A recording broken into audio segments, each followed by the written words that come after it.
Let's look at the 3 steps to positively answering a question about your past.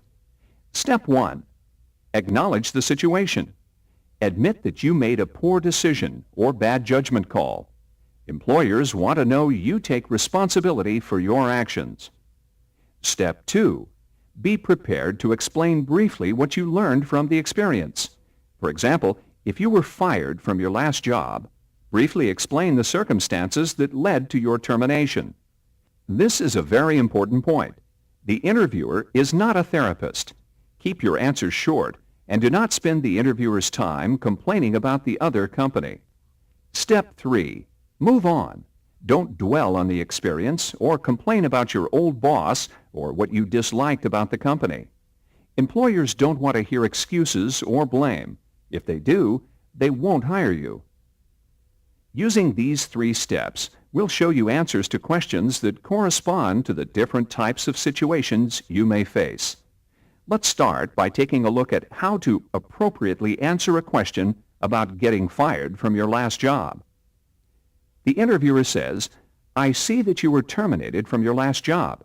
Can you explain this to me?" Your answer might be, "Yes, I was fired from my last position.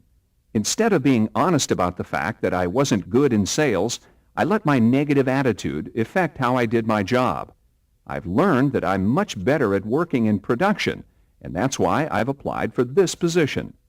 Based on the 3 steps, notice how the question was answered. First, you admitted to being fired. Second, you briefly and truthfully explained the reason. And third, you show what you've learned from the experience, and you're ready to move on. Peggy Ike is the Director of Human Resources at a large hotel that's part of a national chain of hotels. She offers this suggestion for people who've been fired. If you've been fired in the past, I recommend calling your previous employer and just being very honest with them that you are applying for other jobs, you want to be successful at this new job, you know that parting of the ways was not the most positive, and could they please be honest in their reference of you but help you to get a new job, or ask them just to limit their comments to your dates of employment and position, which these days a lot of employers are willing or most able to do, is just limit their comments to the very specifics.